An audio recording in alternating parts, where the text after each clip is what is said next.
ជំរាបសួរបងប្អូនទាំងអស់គ្នាវីដេអូនេះនេះខ្ញុំចង់មកនិយាយតាក់ទងជាមួយនឹងការពីនិយាយថ្ងៃទី17ខែតុលាឆ្នាំ2025និយាយរួមទៅគឺនឹងមានការភ្ញាក់ផ្អើលមួយបន្ទាប់ពីយើងគិតថាអូថៃគេឈប់ចាក់ធុងបាក់បន្លឺសំឡេងកងរំពងរំខានហើយប៉ុន្តែគេបែរជាលើកមីក្រូចាទាំងឡានយកមកដាក់នៅចំណុចនៅមុខភូមិជោគជ័យរបស់យើងនេះខ្ញុំចាប់អារម្មណ៍បាននៅត្រង់ចំណុចមួយភាគីថៃព្យាយាមចាក់សំឡេងបែបឯកសារចាបទអត្ថាធិប្បាយហើយនិយាយជាភាសាខ្មែរនិយាយទៅដល់ចំណុចមួយតាក់ទងជាមួយនឹងជំរុំជនភៀសខ្លួនកាលពីអំឡុងឆ្នាំ1979មកដល់ឆ្នាំ90ជាងដែលក្នុងនោះគេបាននិយាយលើកគុណស្រ័យថាប្រទេសថៃបានជួយប្រជាពលរដ្ឋកម្ពុជាដែលភៀសខ្លួនពីសម័យប៉ុលពតបានសង្គ្រោះប្រជាពលរដ្ឋនៅក្នុងពេលហ្នឹងដែលភៀសខ្លួនពីសម័យប៉ុលពតបញ្ចាំងពីការផ្លាស់ប្ដូរសបាយครับ10គីឡូសបាយក្នុងតំបន់និងគោលនយោបាយរបស់ជនភៀសខ្លួនកម្ពុជាដែលទទួលបានចំនួនពីប្រទេសថៃសម្រាប់ឆ្នាំ1979ដោយសង្គ្រាមនិងការឈ្លានពានរបស់វៀតណាមមកកម្ពុជាប្រជាពលរដ្ឋខ្មែរជាច្រើនអ្នកបានភៀសខ្លួនពីការស្លាប់និងការហាត់ឃ្លានឆ្លងព្រំដែនចូលប្រទេសថៃភូមិនៅតាមត្រូវបានបង្កើតឡើងជាជំរំជនភៀសខ្លួនបំផុតមួយនិយាយរួមទៅនេះខ្ញុំស្ដាប់ទៅនេះខ្ញុំមានអារម្មណ៍ថារងថ្ងៃគេកំពុងតែគិតថាគេមានគុណស្រ័យមកលើយើងខ្លាំងមែនតើអញ្ចឹងត្រង់ចំណុចនេះខ្ញុំចង់បង្ហាញបងប្អូនទាំងអស់ដែលគាត់អត់ទាន់បានដឹងចាខ្មែរយើងក៏ដោយហើយបើសិនបើថៃគាត់ចេះស្ដាប់ខ្មែរក៏ដោយព្រោះតាមអ្វីដែលនាងខ្ញុំបានស្ដាប់ពីអ៊ំពូមីងដែលគាត់បានឆ្លងកាត់អំឡុងសម័យសង្គ្រាមនោះមកគាត់បាននិយាយដូចគ្នាទាំងអស់ប្រទេសថៃអត់មានគុណស្រ័យដែលឲ្យយើងជំពាក់រហូតមកដល់នេះទេនៅក្នុងប្រវត្តិសាស្ត្រអតីតកាលយើងមានតែរឿងមួយប៉ុណ្ណោះគឺរឿងចំនួនដែលថៃបានឈ្លានពានមកលើយើងប៉ុន្តែសួរថាយើងចងចាំនៅគំនុំនឹងអត់ទេយើងតែងតែបំភ្លេចចោលយើងតែងតែលើកលែងឲ្យបន្តមករហូតនៅក្នុងសម័យប៉ុលពតឆ្នាំ1975ដល់79ពេលនេះគឺជាវាំងននខ្មៅមួយជាវាលពិឃាតមួយដែលបានសម្លាប់ប្រជាពលរដ្ឋខ្មែរនៅក្នុងរយៈពេលរបប3ឆ្នាំ8ខែ20ថ្ងៃប៉ុន្តែមានវាំងននខ្មៅមួយទៀតនៅពីក្រោយរបប3ឆ្នាំ8ខែ20ថ្ងៃគឺជំរុំជនភៀសខ្លួននេះឯងដែលបងប្អូនដឹងហើយថាភ្នំខ្មោចកន្លែងនិយាយដល់រឿងភ្នំខ្មោចនេះគឺអ្នកដែលគាត់មានអនុស្សាវរីយ៍គាត់និយាយមកទាំងហូរទឹកភ្នែកតែម្ដងនៅពេលដែលរបបប៉ុលពតបានដួលរលំនៅក្នុងឆ្នាំ1979ប្រជាពលរដ្ឋខ្មែរយើងមួយចំនួនគឺត្រូវបានជំនះខ្លួនទៅកាន់តំបន់ទល់ដែនថៃមិនមែនមួយចំនួនទេតាមរបាយការណ៍គឺច្រើនមែនទែនរបាយការណ៍ខ្លះដាក់ថាជាង 40000 នាក់របាយការណ៍ខ្លះដាក់តួលេខច្បាស់គឺ 45000 នាក់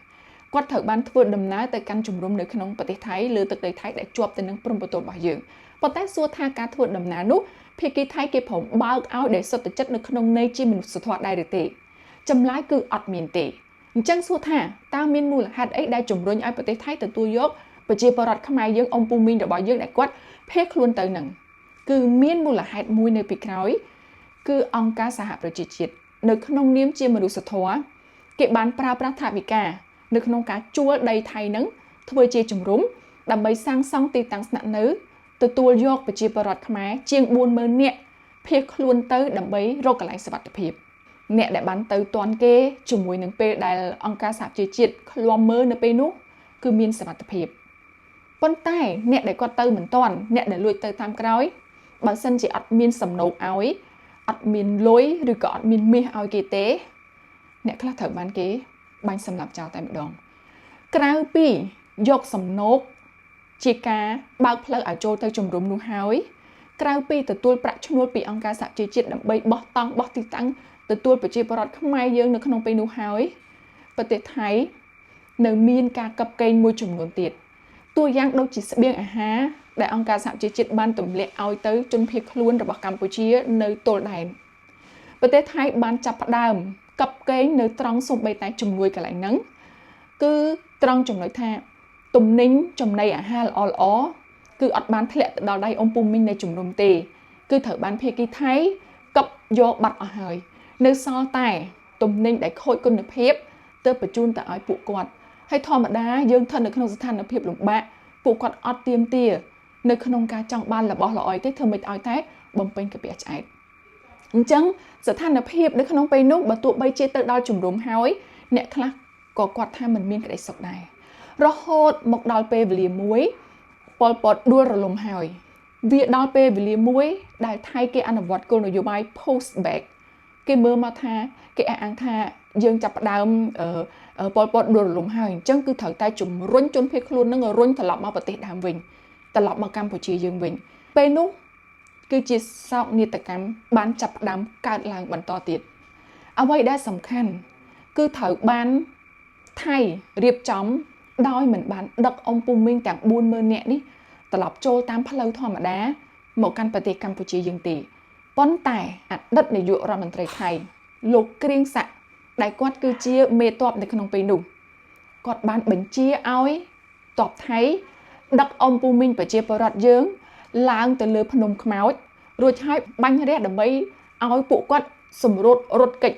អ្នកណាដែលរត់គេចពីក្របកាភ្លើងរួចគឺរួចអ្នកណាដែលរត់មិនរួចទេក៏បាត់បង់ជីវិតប៉ុន្តែអ្នកដែលរត់នោះមិនមែនមានន័យថាសុទ្ធតែរួចទេអ្នករត់នោះគឺត្រូវរត់ចុះពីលើភ្នំខ្មោចទម្លាក់ខ្លួនចុះមកហើយដែលសំខាន់ទៅទៀតនោះគឺអ្នកខ្លះជន់មីនស្លាប់នៅលើភ្នំខ្មោចនឹងតែម្ដងអ្នកដែលនៅរស់រានមានជីវិតត្រូវចំណាយរយៈពេល3ខែនៅលើភ្នំខ្មោចនោះអ្នកស្លាប់នៅលើភ្នំខ្មោចក្រៅពីត្រូវបានទាហានថៃបាញ់សម្លាប់ហើយត្រូវបានធ្លាក់បាក់ដៃបាក់ជើងពីលើភ្នំអ្នកខ្លះអត់អាហារអត់ទឹកដាច់ពោះរហូតដល់ស្លាប់អ្វីដែលខ្លាំងជាងនេះទៅទៀតគឺស្លាប់ដោយសារតែដើរជន់មីនដែលថៃបានបង្កប់អញ្ចឹងត្រឡប់មកវិញតាក់ទងជាមួយនឹងគុណស្រ័យពីសាក្សីដែលគាត់នៅមានជីវិតយើងអត់មានជំពាក់គុណថៃទេគ្រប់យ៉ាងដែលថៃព្រមធ្វើនៅពេលនោះដោយសារតែសម្លឹងឃើញនៅផលចំណេញពីសំណាក់ប្រជាពលរដ្ឋខ្មែរនៅក្នុងអំឡុងពេលដែលមានបញ្ហាអំឡុងពេលដែលមានគ្រោះអាសន្ននោះប៉ុន្តែមិនចង់រំលឹកទេប៉ុន្តែភាគីថៃតែងតែយកវីដេអូរូបភាពភ្នំខ្មោចនេះមករំលឹកប្រាប់ពិភពលោកថាកម្ពុជាជំពាក់គុណគេប៉ុន្តែជាក់ស្ដែងគឺ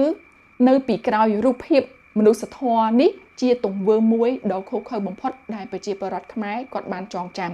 អរគុណបងប្អូនទាំងអស់គ្នាយើងនឹងជួបគ្នានៅវីដេអូក្រោយបន្តទៀតជម្រាបលា